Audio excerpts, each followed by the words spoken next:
জানি না প্রথম ভালোবাসার অভিশাপ পেলাম, না কোনো বাড়ির লোকের শত্রুতার অভিশাপ পেলাম, না কোনো মানুষের উপকার করতে যে অভিশাপ পেলাম জানি না। ভালোবাসার মানুষটাকে যতবার চাইতে যাই ততবার আমার জীবনটা সারা হয়ে যায়। তাহলে কি আমি ভালোবাসতে পারবো না? আমার কি জীবনে কোনো সুখ আসবে না? এইটাই হচ্ছে আমার লাইফ। বন্ধুরা, এইটা তোমাদেরও একই লাইফ। তোমরা যতই ভালোবাসতে যাও, তোমার গুরুত্ব কেউ বোঝে না। তুমি যতই তাকে গুরুত্ব দিয়ে ভালোবাসো, গুরুত্ব একটা মুহূর্ত, একটা শেষ, একটা ভালোবাসা।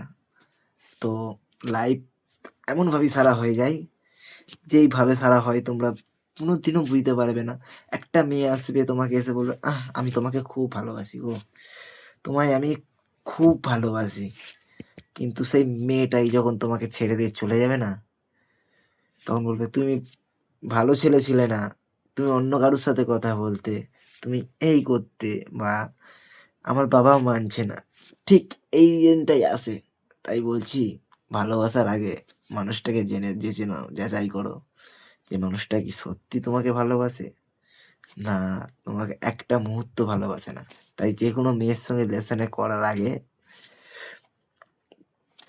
তোমাকে বলেছি, কোনো মেয়ের সাথে রিলেশন করার আগে ৫টা মিনিট বা তাকে ৫টা সেকেন্ডও টাইম দিবে না, প্রপোজটা রিপ্লাই দিবে না, কোনোদিন দিবে না। আমাদের মতন ছেলেদের কথা বলছি, কোনোদিন রিপ্লাই দিবে না।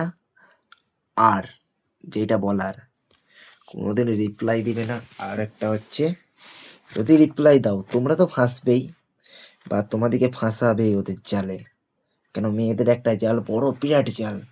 সেই জালটাতে তোমাকে ফাঁসাবে, তোমাকে পুরো গায়েব করে দেবে, মানে তোমার জীবনটাই সারা করে দেবে।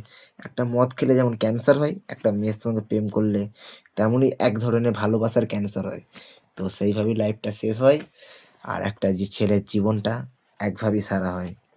পাই বন্ধুরা, যদি আমার কথাটা একটা মুহূর্ত বুঝতে পারো, তাহলে বন্ধুরা মেয়েদের কাছ থেকে দূরে সরে আসো। আর কোনো প্রপোজ করলে কোনো মেয়েকে তাড়াতাড়ি রিপ্লাই দিও না। তার ব্যাপারে তদন্ত করো, সে কতজনের সাথে প্রেম করেছে, বা কতজনের সাথে সে থেকেছে, বা কতজনের সাথে ইয়ে করেছে, সেইটা খবর নাও। সে মেয়েটা কেমন, তার চরিত্র কীরকম, সেটা জেনে তারপরে তার সাথে রিলেশনে যাও। কেন বারে বারে রিলেশন ভাঙে কিছু কেমন চরিত্রহীন মেয়েদের জন্য।